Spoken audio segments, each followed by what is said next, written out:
Salut à tous, et c'est parti pour la round numéro 6 du tournoi rapide de Belay. J'ai réussi à gagner hier contre Jean-Baptiste Lacroix, un très fort joueur du club d'Albertville, si je ne dis pas de bêtises, il était quand même 1780 je crois. Et donc j'ai 3,5 points sur 5, donc c'est une belle remontée après cette défaite que j'ai faite à la ronde 1, donc très content. Mais il faut quand même que je fasse mes preuves, et ici je suis en ronde 6, donc du coup je remonte dans le haut du classement, et je tombe contre Pierre Bauer, demi-santello, un jeune de 13-14 ans, fils de Christian Bauer, un grand maître de très très fort. Donc, je vais pas mentir, j'étais déjà extrêmement intimidé par ce joueur. Je m'attendais un peu à voir quelle chose j'allais être mangé. Mais du coup, je me dis qu'il faut que je m'extériorise de la situation et que je vais jouer comme si je jouais un gars lambda. Donc, il me joue D4. Et là, déjà, je suis pas serein, parce que à ce moment-là, en tout cas, j'avais pas de répertoire qui était extrêmement bien ficelé contre D4. Maintenant, j'essaie un peu de régler ce problème, mais voilà, du coup, je le dis, pour le tournoi de Belay, j'étais pas bien préparé contre D4. Donc du coup, ici, je joue D5, le coup que j'ai toujours joué, parce qu'il faut savoir que je suis, en général, joueur de slave. Je joue C6, vous m'avez vu jouer souvent cette partie en interclub, en partie rapide, un peu tout le temps, en fait, et du coup, je joue slave, et là, il prend. Et là, je suis dégoûté, parce que je connais bien la semi-slave, l'ouverture que j'avais jouée notamment avec Slébin en interclub, mais je ne connais pas très bien la slave d'échange. C'est une ouverture contre laquelle j'ai un peu de mal à jouer en général, mais je sais plus ou moins le système qu'il faut adopter, mais c'est quand même une option que je n'aime pas trop, donc là je récupère, mais je me dis bon, ça fait peut-être 2 mois que j'ai pas révisé ça, mais je vais quand même essayer de la jouer, on va voir ce que ça donne, de toute façon, faut la jouer, et on verra bien. Il me joue fou F4, donc il vient développer son fou activement pour prendre le centre, un peu comme un système de Londres, mais en ayant échangé les pions C. Je joue cavalier C6, je développe mon cavalier, en attaquant, en mettant pression sur son pion qui vient défendre avec son pion, et vient aussi peut-être ouvrir son fou et simplement améliorer son développement. Je joue cavalier F6, donc mon système que je joue sur la scène d'échange, c'est les 2 cavaliers. Et sur cavalier C3, j'ai plusieurs choix, je peux jouer fou G4, je peux jouer fou F5, les 2 coups sont possibles, mais ici je décide dans cette partie de jouer A6, un système intéressant, pour venir empêcher une infiltration de pièces en B5, et autoriser sur Dame B3 souvent des coups de cavalier A5, parce que maintenant le pion est défendu, et le fait que j'ai bougé mon pion A6 empêche du coup Dame A4, sur quoi il y aurait déjà ici il y a fou D7, mais il y a surtout B5 qui arrive souvent, défendu par le pion A6, et donc ça mène à des défenses qui sont intéressantes, mais du coup ici je joue A6, il joue cavalier F3, et là ici je suis extrêmement content, parce que je me rends compte qu'en fait c'est une variante que je connais, qui fait beaucoup nul, parce que ici j'ai fou G4 qui vient clouer en fait son cavalier. Je vais pouvoir rapidement jouer E6, fou D6 et petit roc. Ici il répond fou D3, un coup logique pour contrôler le centre, contrôler et développer les pièces et roquer. Je joue E6, il joue Dame B3, et ici, voilà, donc là il vient taper mon pion.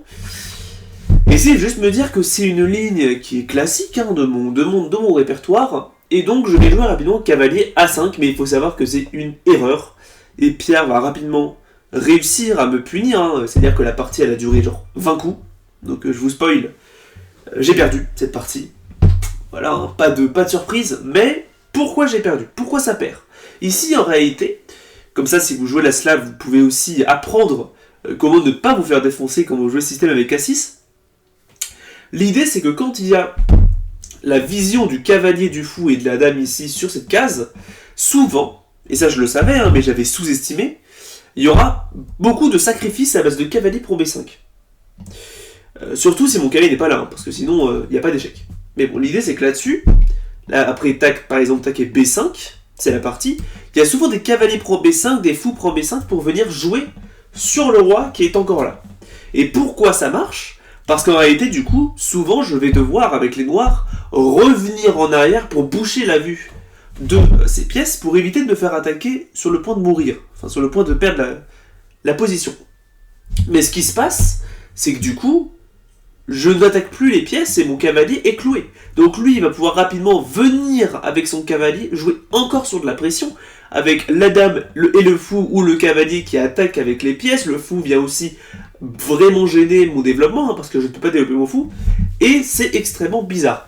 Donc l'idée c'est que si jamais il commence à mettre pression comme ça, il faut jouer cavalier A5 en général, mais pas s'ils ont la possibilité de jouer cavalier E5. C'est ça le moyen qu'il faut connaître. Ça veut dire que s'ils peuvent jouer sur cavalier E5, on ne joue pas cavalier A5.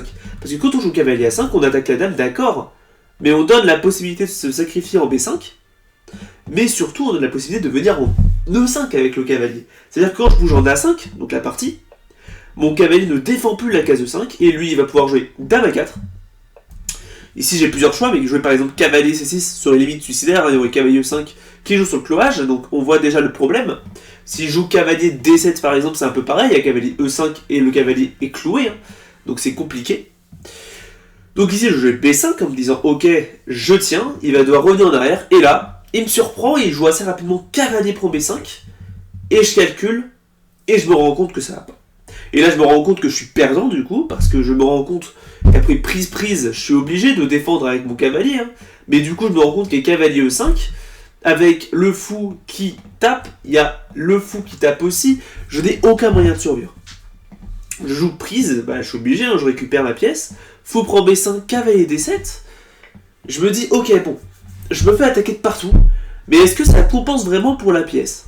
Là ici, cavalier E5 est jouable, il aurait peut-être dû jouer ça, pour continuer à mettre pression et taper en fait sur mon fou, hein, ici, l'idée étant que là maintenant mon cavalier, enfin leur cavalier, attaque mon fou, mais aussi mon cavalier qui est cloué, ici mon cavalier est attaqué 3 fois, défendu 2 fois, donc je perds un cavalier en réalité, c'est vraiment très gênant hein, dans sa structure. Ce quoi il y aurait peut-être cavalier C6, mais là il y a cavalier prend C6 avec le cavalier qui va prendre la dame ici. En D8 c'est un enfer à jouer, je perds. Mais il va prendre. Je récupère, il prend, et là je me rends compte, trapuré, il force, roi prend, cavalier E5. Il va récupérer ma pièce. Et là, il faut savoir que j'ai l'impression d'être juste complètement perdant. J'ai 2 pions, mais il a quand même la pièce, c'est-à-dire que là, après roi E8, donc je joue roi 8 hein, ici, avec l'idée de simplement revenir, il tape ici mon pion, il tape mon fou, donc j'ai pas envie de revenir ici, hein, parce que là, je bloquerai mon fou par exemple. Donc ici, je vais jouer roi E8, avec l'idée de défendre mon pion. Il prend, et là ici, j'ai 2 pions pour la pièce. J'ai 2 pions tout court de moi en fait, hein, voilà, hein, 2 pions de moi, qui sont en plus pas liés, hein, donc c'est extrêmement compliqué à jouer. Mais ici, voilà, bon, il faut bien la jouer. Donc ici, j'avais plusieurs choix. Ici, l'un des coups, le coup qui sauvait la nulle, apparemment ici, la position est encore nulle, ce qui est, je trouve, invraisemblable, mais ici, l'ordinateur propose F6, pour empêcher en fait le contrôle de la case 5, sur quoi H4 par exemple. Ma menace étant de jouer simplement sur H5 pour attaquer le cavalier et le clouer, enfin et l'enfermer.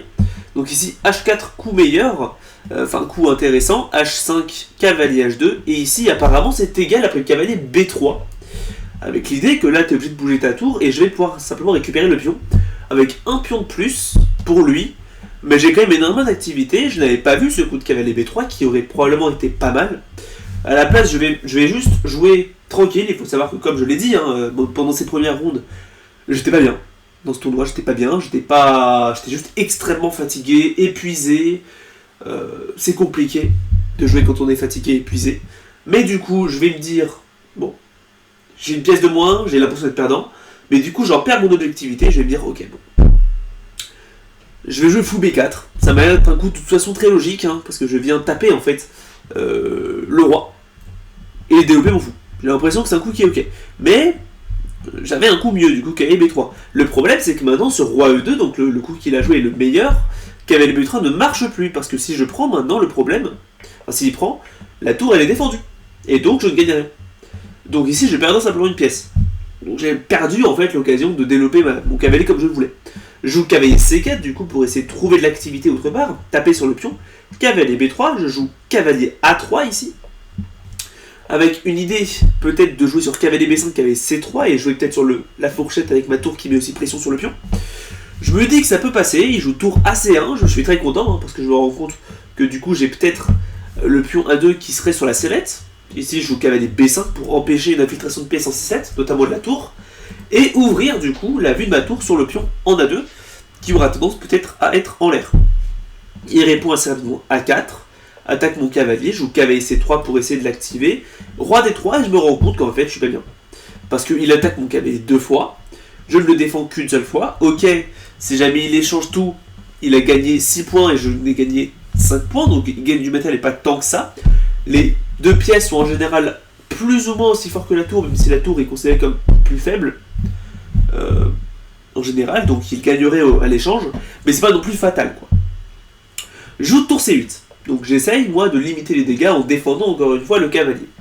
Ici, meilleur coup, fou D6, introuvable honnêtement, hein. Ou alors vraiment, si on a envie de tuer l'adversaire, bah on fait ça, hein, parce que du coup on vient déloger le fou de la défense, et si je reviens en arrière ici, bah déjà je pars ok, et surtout là-dessus il y a simplement B4 hein, qui risque d'arriver, défendu par le fou, donc c'est compliqué, mais du coup contre ça il joue tour C2, tout simplement, idée venir en C1 et ajouter encore de la pression sur le cavalier, joue roi E7, mon but étant simplement d'empêcher le coup fou D6, hein, empêcher ça, et peut-être moi venir activer mon roi hein, petit à petit. Je vais aussi rapidement essayer peut-être de jouer sur F6 et E5 hein, pour peut-être jouer sur la vision centrale de l'échiquier, même si j'ai une pièce de moins, hein, j'ai quand même, enfin même si j'ai 2 pions de moins, j'ai quand même peut-être un peu de jeu, j'essaie de la jouer. Tour HC1, il double les tours, F6, je viens essayer de faire un subterfuge, c'est-à-dire que si ici il prend simplement le cavalier, je peux prendre prise, et là il y a simplement H5 qui arrive très rapidement, hein, et le cavalier est enfermé, et si jamais tu trouves un moyen de sacrifier, je sais pas, mais surtout il y a G5 et H4 qui risquent d'arriver pour enfermer le fou. Donc je me dis ok, ça passe peut-être, mais il joue H4, évidemment il empêche G5 hein, tout simplement, qui aurait été bien trouvé, et donne aussi, du coup sur H5, le coup que je joue, la possibilité de jouer en H2. Et j'ai joué H5 du coup pour venir retrancher le cavalier sur cette case H2, qui est au bord et qui est vraiment très loin du champ de bataille. Et j'essaie vraiment de jouer sur l'activité de mes pièces, mais évidemment c'est très compliqué. Hein. Il va simplement essayer de revenir rapidement en jeu, et c'est pas que je peux pas y faire grand chose. Je joue tour B8. Tour B8. J'ai rien à dire. Hein. J'avais abandonné en fait. Hein. Et je vois 2 secondes après l'avoir joué qu'il peut prendre, et il prend. Donc voilà, prise, prise. E5. Donc là évidemment j'ai une pièce et 2 pions de moins. Je suis complètement perdant, j'ai juste pété un boulon, hein. C'est pas grave, ça arrive.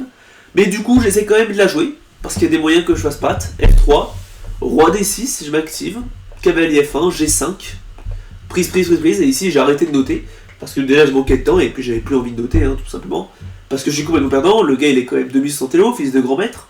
C'est compliqué de gagner contre un gars de ce niveau, il faut savoir qu'il m'a tenu en joue comme ça jusqu'à la fin de la partie, en menaçant des fourchettes diverses, ce qui m'empêchait en fait de progresser. Il a fini par damer et me mater. Donc j'ai perdu hein, cette partie, j'ai abusé en fait quand j'ai dit que j'ai perdu en 20 coups. Ce que je veux dire c'est que j'étais perdant en peut-être 20 coups, un truc comme ça, donc c'est vraiment ridicule. C'est juste, voilà, hein, ça se voit qu'il m'a défoncé, hein, ce que je veux dire. Il a vraiment très bien joué. Mais du coup j'ai juste pas géré la pression, hein, j'ai juste mal révisé mes lignes, j'ai sous-estimé ce cavalier pro B5 qui m'a tué. Hein. Ici, il fallait juste que j'empêche cavalier E5 en jouant du coup, ici, pour revenir sur l'ouverture. Ici, donc avant de jouer B5, avant de jouer cavalier A5, ici j'aurais dû simplement prendre le cavalier pour empêcher cavalier E5. Si tu récupères maintenant G à cavalier A5 et ça tient. Et si tu prends mon pion en B7 en espérant avoir le cavalier là, bah je joue simplement cavalier A5 et t'es enfermé. Ou alors t'es obligé de sacrifier du matériel, mais globalement t'es perdant. C'est le but, et j'étais juste bien. J'aurais pu sauver la nulle, mais du coup je me suis trop précipité, je jouais cavalier A5 avant d'empêcher cavalier E5, et j'ai perdu la partie comme ça. Ça arrive, mais du coup, je perds cette partie, cette ronde 6 du tournoi rapide de Belay. Ça arrive, du coup je suis à 3,5 sur 6, un peu dégoûté, mais je suis pas non plus étonné, hein. Il faut savoir que voilà, hein, Pierre voilà, est très prometteur, hein. Donc je suis pas étonné. Mais du coup, je vous dis à demain pour la ronde 7, j'espère que je vais gagner cette ronde 7 de Belay. Et du coup, je vous dis à demain pour cette ronde 7. C'est Dragonia de Pain. Tchuss.